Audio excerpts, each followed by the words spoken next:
Chosen one, take a breath before you continue. If you've ever noticed people reacting strangely to you, if you've felt resistance without explanation, if your presence alone seems to unsettle some while deeply healing others, this message is not random. Your power is prophetic. And prophetic power doesn't just inspire, it exposes. You don't have to say a word. You don't have to correct anyone. You don't have to try to be different. Your existence already speaks. That's why some people are drawn to you like safety, and others feel uncomfortable, irritated, or even threatened, without knowing why. This video is not here to inflate ego. It is here to clarify identity. Because when you don't understand why you trigger people, you may shrink yourself, apologize for your light, or try to blend in where you were never meant to belong. Today, that ends. Let's be clear. Prophetic does not mean predicting dates or shouting warnings. True prophetic power is subtler and far more powerful. Prophetic energy means you see beneath surfaces. You feel truth before it's spoken. You carry clarity into confusion. You disrupt false comfort simply by being present. Your spirit recognizes what's real, even when others are committed to illusion. That's why you notice shifts before anyone else. You sense intentions without evidence. You feel uneasy in spaces others find normal. Your spirit is tuned to a higher frequency of truth. And truth always disturbs what's built on pretending. People are not reacting to you personally. They are reacting to what your presence activates inside them. When you walk into a room, unhealed wounds become noticeable. Compromises become uncomfortable. Masks feel heavier. Excuses stop working. You remind people, without trying, of who they could be, and who they've chosen not to become. That creates one of two responses: awakening, resistance. And resistance often shows up as passive aggression, sudden distancing, unfair criticism, projected insecurity, or silent resentment. Not because you did something wrong, but because you refuse to dim. Chosen one, hear this clearly. You are not confrontational by nature. You don't seek conflict.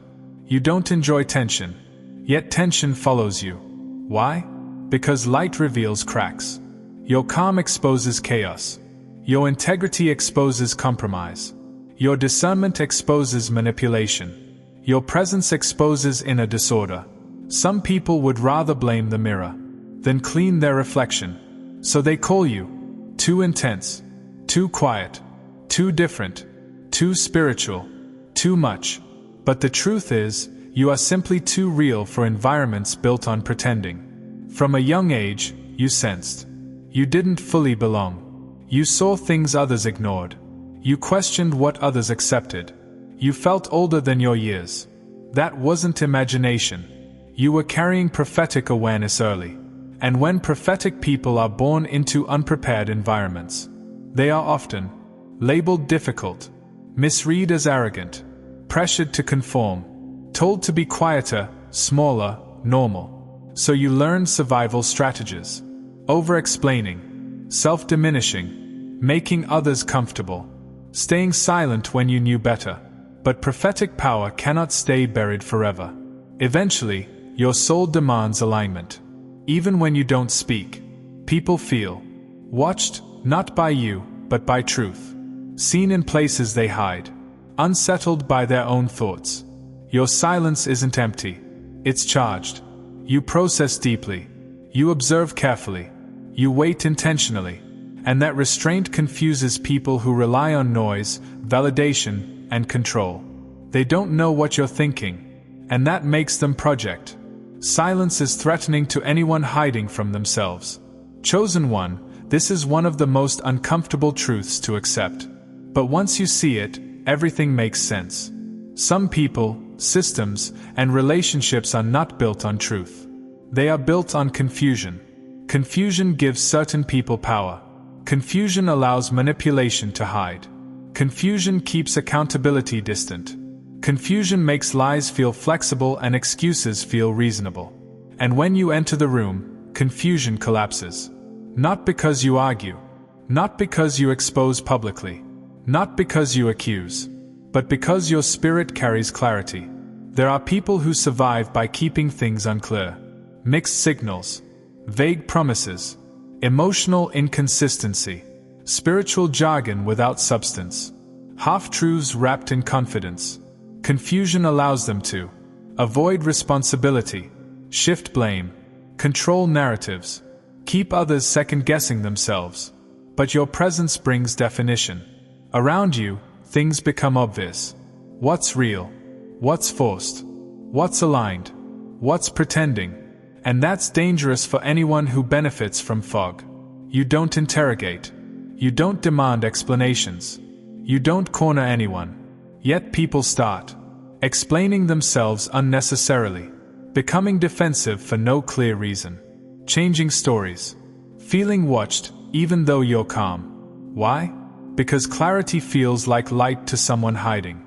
When truth enters the space, every inconsistency becomes louder.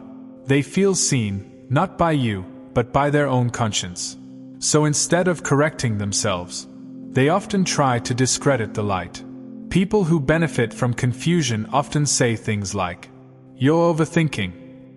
You're reading too much into it. You're too deep. It's not that serious. Why do you make everything so intense?" But notice something important. They never say, "You're wrong." They say, "You're uncomfortable to be around." Because truth doesn't feel wrong. It feels inconvenient. Your discernment interrupts their ability to keep things blurry. Manipulative dynamics depend on emotional confusion, self-doubt, gaslighting, unclear boundaries. But you naturally ask clarifying questions. Pause instead of reacting. Notice patterns. Sense when energy shifts. That alone breaks the spell. So manipulators often avoid you, undermine you quietly, turn others against you, paint you as the problem. Not because you are dangerous, but because you are immune. Here's the hard truth. Healing requires responsibility. Clarity demands change. And not everyone wants to change. So instead of adjusting their behavior, they try to silence your insight, dismiss your intuition, make you doubt your perception, pressure you to relax your boundaries. Because if they can make you question yourself, they get their confusion back. But your spirit knows better now.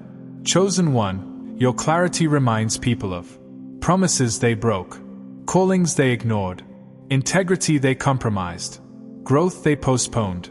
You don't bring guilt. You bring awareness. And awareness is unbearable for those committed to avoidance.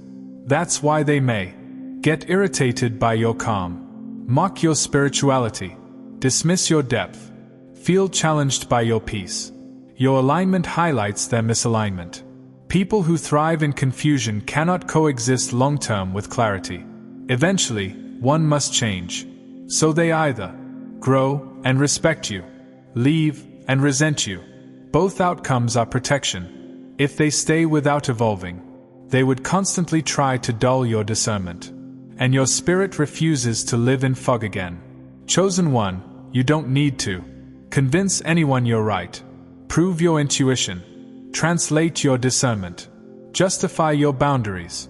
Clarity doesn't argue. Truth doesn't chase validation. Those who are ready will recognize it. Those who aren't will resist it. And neither response is your responsibility. Let this settle deeply. If your clarity triggers someone, it's not because you are wrong. It's because confusion was working for them. And your presence ended that advantage. You are not here to maintain fog. You are here to bring definition. And clarity always costs those who profit from chaos. I choose clarity over comfort. I honor my discernment. I release responsibility for others' resistance. I do not dim what was divinely sharpened.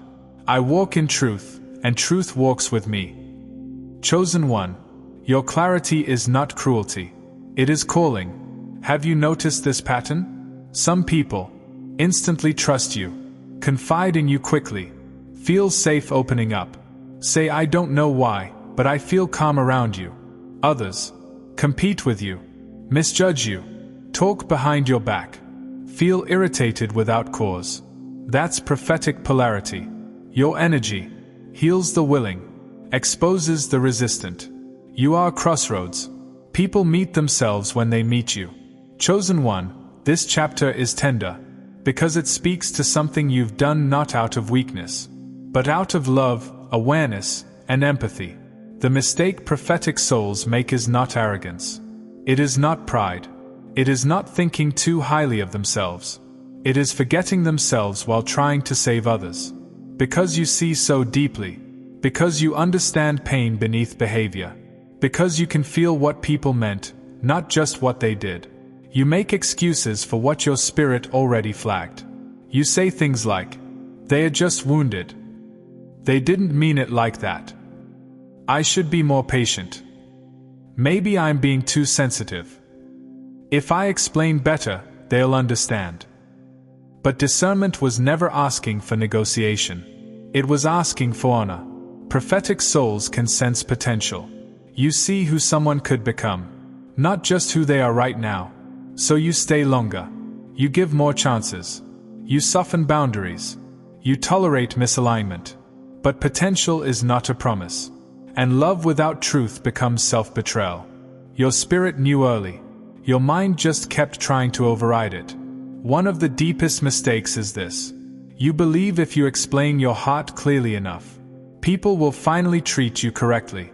So you over-communicate, over-justify, over-explain, over-give.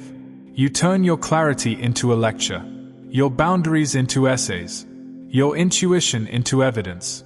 But people who benefit from misunderstanding you are not confused. They are unwilling. You don't call it shrinking. You call it being kind, being flexible, being understanding. But your body knows the truth. You feel tired after certain conversations, heavy after explaining yourself, drained after being patient, dull after staying silent. That is your soul reacting to misalignment. Every time you dim to maintain peace, you trade authenticity for acceptance, and your spirit refuses that exchange long-term. Another mistake prophetic souls make: believing your growth will automatically inspire others to rise. So you think, if I stay loving, they'll soften. If I heal more, they'll meet me there. If I hold the light, they'll eventually see. Sometimes that happens, but sometimes your light only highlights their resistance. Growth can inspire or threaten, and not everyone wants to rise. Some prefer to stay familiar with dysfunction, rather than unfamiliar with responsibility. Patience is holy, but patience without discernment becomes delay. You wait, you hope, you endure, but prophetic souls are not called to endure what violates their alignment. You were never meant to suffer quietly, to prove how spiritual you are. Your calling includes truth, boundaries, clarity, self-respect, not just compassion, because you are wired to heal. You sense pain before words. You feel imbalance in rooms. You instinctively want to restore harmony. But restoration is not always your assignment. Some people are lessons, not responsibilities. And staying too long turns discernment into burden.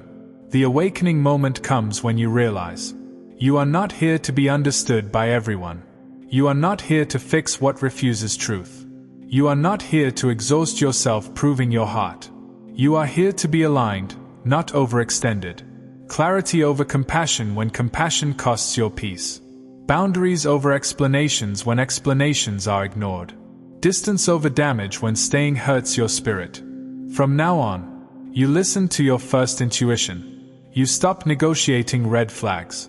You honor your energy as sacred. You choose peace without guilt. You don't withdraw love. You redirect it toward yourself and where it is received. That is not selfish. That is spiritual maturity. I release the need to save everyone. I trust my discernment without guilt. I stop shrinking to be accepted. I choose alignment over approval. I honor my calling by honoring myself. Chosen one, this mistake was never failure. It was a lesson. And now, you walk wiser, lighter, and clearer than ever before. There were seasons when people disappeared. Friendships fell apart. Familiar spaces stopped fitting. Loneliness became unavoidable. That wasn't abandonment. That was containment. Prophetic power grows in quiet. Clarity forms in solitude. Discernment sharpens away from noise. You needed space to unlearn people-pleasing, detach from false identities, rebuild trust with your intuition, strengthen your spiritual spine. You weren't being hidden. You were being prepared. Let this truth settle. You are not intense. You are precise. You are not intimidating. You are grounded.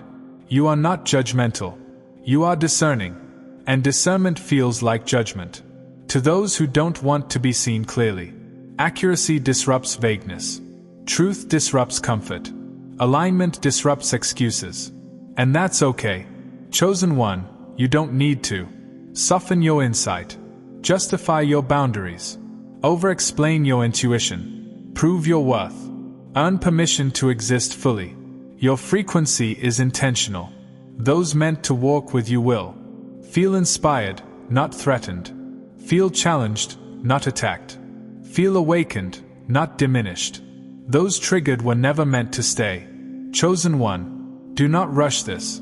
This is not information. This is integration. Before you read further, place one hand over your heart if you can. Take a slow breath in through your nose, and release it gently. Let your body arrive where your spirit already is. You are not becoming something new. You are remembering what you always were. This activation is not about power being given. It is about power being accepted. Accepted without apology. Accepted without shrinking. Accepted without the need to explain yourself. Your soul has already agreed. Now your voice must follow. I choose truth over approval. I honor clarity even when it costs comfort. I release the need to be understood by those who refuse to see. I trust my discernment without second-guessing. I listen to my first knowing. I stop negotiating with what my spirit has already declined. I do not shrink my light to preserve false peace. I do not dim my clarity to protect fragile egos. I do not apologize for the frequency I carry. I am grounded, calm, and aligned. I stand in integrity, not explanation. I move with wisdom, not urgency. What is meant for me will recognize me. What resists me was never assigned to stay. I release it without guilt, fear, or resentment. I choose alignment over attachment, peace over proving, truth over tolerance. I walk forward clear, protected, and sovereign. My presence is intentional. My clarity is sacred. My path is sealed. Breathe again. Notice if your chest feels lighter. Notice if your mind feels quieter. Notice if something inside you just settled. That is alignment. Not excitement. Not adrenaline. Certainty. Chosen one, hear this gently but firmly. You are no longer available for confusion. You are no longer responsible for others' discomfort with truth. You are no longer shrinking to fit spaces that reject your clarity. Your spirit has matured. Your discernment has sharpened. Your season has shifted. What comes next will require less effort and more trust. Your power was never meant to be loud. It was meant to be accurate. It will attract what aligns. It will repel what resists. Both are signs you are walking correctly. Stand in it. Rest in it. Move forward without apology. You are aligned. And alignment always protects what it activates. Chosen one, if this message resonated deeply, it's because your spirit recognized itself. You are not here to blend in.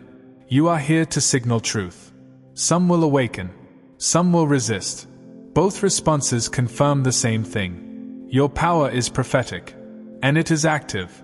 If you feel led, like this video, subscribe, and comment aligned to anchor this activation. Chosen one, before you go, I want to speak to the givers, the ones whose hearts feel called to pour back into the vessel that pours into them.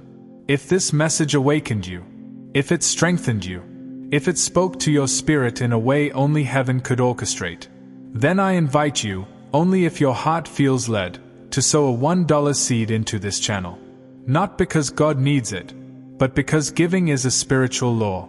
A small seed carries big obedience. And God multiplies what is given with pure intention. Your $1 keeps this ministry alive, keeps the messages flowing, and helps this word reach the next chosen one who needs it. If you feel that nudge in your spirit, if you feel that gentle pull, you can plant your $1 seed using the link in the description. And if you can't or don't feel led, you are still loved, still seen, and still covered. Blessings to every giver, and blessings to every listener. Your seed moves heaven in ways you may never see. But God sees it all,